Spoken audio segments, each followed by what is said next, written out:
متن کو سمجھنا، ڈینسٹی آف ٹیکسٹ کو سمجھنا، اس کے اطراف میں کیا کچھ ہو رہا ہے، اور بیانیہ کس کو کہتے ہیں، بیانیہ میں سرایت کی ہوئی شخصیات کو نیچے سے نکال کے اوپر لانا، یہ آسان کام نہیں ہوتا. یہاں نئے ذہنوں کے سامنے میں یہ بات اس لیے کرنا چاہتا ہوں کہ خالد جاوید یا اب نینا عادل، ان کے بارے میں ایک ہمارے بہت ہی ان کا ذکر آیا تھا قرۃ العین حیدر کا. اس کے لیے میں ایک معذرت خواہی کے ساتھ، قرۃ العین حیدر کا سایہ منڈلاتا ہوا اگر نظر آ رہا ہے تو کیا آج کے لکھنے والوں کے لیے یہ عظمت کی بات ہے؟ سوال میں پیش کرنا چاہتا ہوں. یا یہ ہے کہ اس سے دوری بنا کے چلنے کی ضرورت ہے؟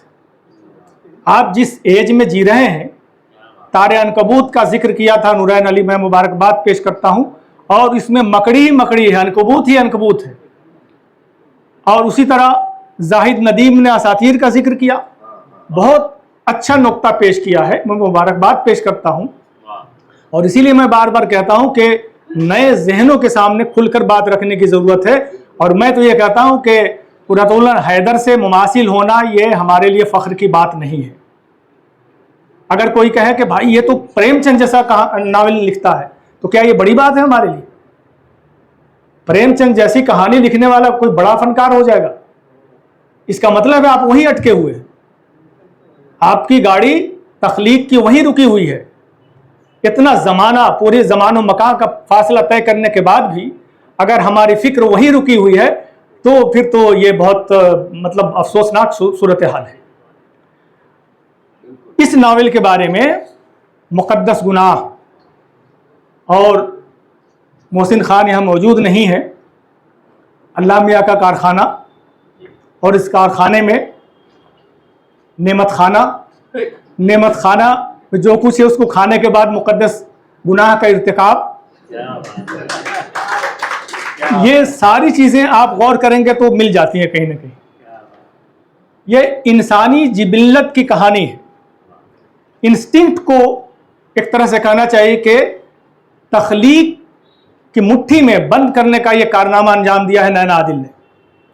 اور جگہ جگہ آپ کو سحرن کا احساس ہوگا اپنے وجود کے اندر، جس طرح سے وہ ڈپکٹ کرتی ہیں چیزوں کو، جس طرح اس کا اسلوب اظہار ہے، یہ آسان نہیں ہے. بیانیہ کی بات کی جاتی ہے، اس میں جو تہیں ہیں زبان کی سطح پر اور اس کے ساتھ ساتھ کلچر کی سطح پر، اور کہا جاتا ہے کہ یہ لفظ جو ہے یا زبان جو ہے وہ کلچرل کوڈ ہوتا ہے. آپ کا کام ہے، قاری ہے تو ڈیکوڈ کیجئے اس کو. ہم سب جب پڑھتے ہیں یا پڑھیں گے اس کو، نینا عادل کے ناول کو، تو جتنے کردار ہیں غور کیجئے گا. اور خالد جاوید صاحب نے جو کہا تھا کہ آوازوں کا شور، باختین نے، ایم باختین فکشن کا بڑا نام ہے، پولیفونک کا لفظ استعمال کیا ہے. اور ایک لفظ استعمال کیا تھا، نورین بار بار نام آ رہا ہے یار، اتنا اچھا مقالہ لکھتے کیوں، ہیٹروگلوسیا کا لفظ استعمال کیا تھا. اب یہ باختین نے استعمال کیا پہلی بار، اور یہ پولیفونک کا لفظ استعمال کیا. یہ ڈبل وائسڈ، ملٹیپل وائسڈ جو بیانیہ ہوتا ہے یا ناول ہوتا ہے، خالد جاوید صاحب نے اس کے لیے استعمال کیا تھا کہ مختلف جو آوازیں ہیں وہ شور ہے، لیکن سب سے بڑی بات یہ ہے کہ ہر آواز کا اپنا تشخص ہے. یہ بڑی بات ہوتی ہے. بھنبھناہٹ نہیں ہے، مکھیوں کی بھنبھناہٹ سی آوازیں نہیں ہیں. مختلف کردار ہیں، لیکن مختلف کردار اپنی آوازوں کے ساتھ، اپنی آئیڈینٹی کے ساتھ جی رہا ہے. اس میں ایسا نہیں ہے کہ کسی آواز کو کسی آواز نے دبانے کی کوشش کی اور دب گیا. وہ داؤد کی آواز پہچانی جا سکتی ہے، نیلو کی آواز پہچانی جا سکتی ہے، شرمین کی آواز پہچانی جا سکتی ہے. اسی طرح جو بھی کردار اس میں، وجاہت کی آواز پہچانی جا سکتی ہے. اس میں کبر و نخوت کس کے اندر ہے، اخلاقیات کا درس کون دے رہا ہے، یہ ساری چیزیں ایک ساتھ جو مرقع کشی کی ہے نینا عادل نے اس ناول میں، آپ پڑھیں گے تو مطلب اس میں جگہ جگہ میں یہ کہتا ہوں کہ ایک پورا مجھے لگتا ہے کہ جیسے یہ بات بھی آئی کہ کہیں کہیں لگتا ہے، ہمارے عاطف توقیر صاحب نے کہا کہ یہ بایوگرافک ناول ہے، اور کئی بڑے لوگوں نے اس کے حوالے سے لکھا. شمیم صاحب نے بھی ایک بار کہا تھا کہ پوری زندگی آدمی ایک ہی کہانی لکھتا ہے، لکھتا ہی رہتا ہے، اور کوئی ایسی کہانی، کوئی ایسا ناول یعنی تخلیقی فن پارہ اس کا نہیں ہوگا جس میں وہ خود شامل نہ ہوتا. اس لیے کہ اگر ایسوسیشن آپ کا نہیں ہے اپنی ذات سے تو پھر دوسرے کی ذات میں آپ انٹر نہیں کر سکتے. پہلے اپنی ذات کو کھنگالنا ہوتا ہے. اگر اپنی ذات کو کھنگالنے کا ہنر آ گیا ہے تو پھر اسی کے سہارے، اسی ٹولز کے استعمال سے آپ دوسرے کی ذات میں جا بھی سکتے ہیں، اور مماثلتوں کا، انحرافات کا آپ اس میں یعنی تلاش کر سکتے ہیں تمام چیزوں کو. اور ایبسٹریکٹ پینٹنگ کا بھی ذکر کیا رضوان صاحب نے اس ناول کے بارے میں، تو مجھے لگتا ہے بات اس پر غور کی جا سکتی ہے، غور کیا جا سکتا ہے، لیکن ایبسٹریکٹ پینٹنگ میں ذرا سا ذہن لگتا ہے کرداروں کی شناخت میں، چیزوں کی شناخت میں. لیکن مجھے جیسا کہ لگا ناول کو پڑھتے ہوئے کہ کردار ہمارے آس پاس چلتے پھرتے ہیں، تمام شرافتوں کے ساتھ، تمام بدقماشیوں کے ساتھ، اپنی بدماشیوں کے ساتھ، وہ سیاست کی بدماشی ہو یا معاشرے میں اپنے گھر کے اندر جو تمام تر بدماشیاں ہو رہی ہیں، ان سب کو لے کر جینے کے ساتھ پھر وہ ایبسٹریکٹ پینٹنگ کس طرح ہو سکتی ہے. یہ کچھ چیزیں سوالات کے طور پر میرے ذہن میں اٹھ رہی تھی. اور یہ جو ناول ہے اس میں جو شعر آیا تھا اس کا بھی ظاہر ہے کہ ایک چیز اور میں نے اس پر غور کیا کہ بلا وجہ یہ فارسی کے اشعار نہیں آئے. وہ غور کریں گے کہ وہ بالکل اس ٹیکسٹ کا حصہ بن گیا ہے.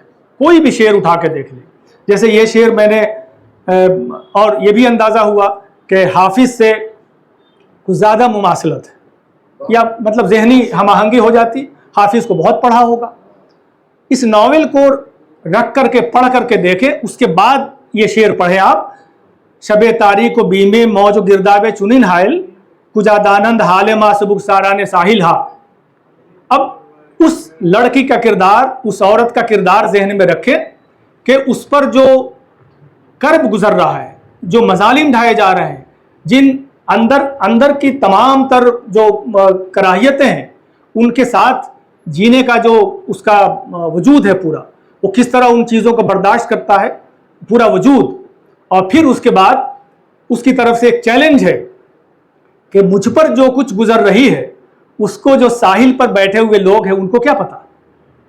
میں جس طرح سے موجوں سے لڑ رہی ہوں، اس کا اطلاق، اس شعر کا اطلاق اس وجود یعنی جس کا کرب ہے اس کے اندر پیش کیا گیا اس ناول میں، اس وجود کے ساتھ جوڑ کر کے اس شعر کو پڑھیں گے تو سمجھ میں آ جائے گا یہ شعر کس طرح سے کھلتا ہے آپ کے اوپر. یہ موجوں سے لڑنے والی جو وہ عورت ہے وہ چیلنج کر رہی ہے کہ تمہیں کیا پتا، تم تو ساحل پہ گھومتے ٹہلتے ہاتھ باندھ کے گھوم رہے ہو، تمہیں کیا پتا. اس طرح سے شب تاریک و موج بیم، اچھا تمام راتوں کا ذکر ہے.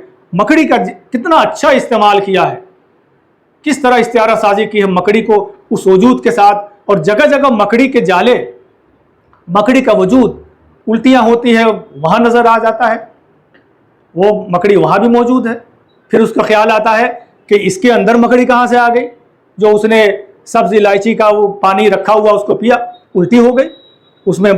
پھر اس کو خیال آتا ہے کہ میرے وجود کے اندر ایک نیا وجود جو آنے والا ہے بچہ، اس کے ساتھ ساتھ مکڑیاں جو پل رہی تھی، اب چونکہ ایک گھر میں دو وجود کا رہنا مشکل ہے، لہٰذا مکڑیاں باہر آنا چاہتی اور منہ کھول کے وہ سانس لے رہی ہے، مکڑیوں کو آنے میں بھی دقت نہ ہو. یہ دیکھیں کیسا کرب آمیز استعمال ہے، ساتھ ساتھ ایک دوسرے وجود کو جینے کے لیے موقع فراہم کرنے کا بھی اشاریہ ہے اس کے اندر. یعنی مکڑی کو تکلیف نہ ہو، وہ نکلنا چاہے تو نکل جائے. اندر تصادم جو ہوگا اس سے اس کو زیادہ خدشات لاحق ہیں، اندر کے تصادم. اس لیے اس نے منہ کھول کے سانس لینا شروع کیا ہے، سانس لینے میں بھی آسانی ہو، اور اندر سے مکڑی اگر باہر آنا چاہ رہی ہے تو اس کو آنے میں بھی دقت نہ ہو. بہت سی چیزیں اس میں اتنے ڈائمنشن سے بات کرنے کے لیے. اور میں جتنے لوگ بیٹھے ہوئے ہیں اور وہ چلے گئے اس کے جو عرشیہ پبلیکیشن والے، یہ تو انہی کا اصل میں جلسہ تھا، تو ان کو کئی ایڈیشن چھاپنے پڑیں گے اگر پڑھنا شروع کر دیا بچوں نے. اور یہ ناول اس لائق ہے کہ اس کو پڑھا جائے اور اس پر لکھا بھی جائے، اس پر مذاکرات ہونے چاہیے، اور یہ بہت دور تک جانے والا اور دیر تک رکنے اور ٹھہرنے والا ناول ہے۔ نینا عادل کو مبارکباد پیش کرتا ہوں اور تمام حاضرین کا بے حد شکریہ۔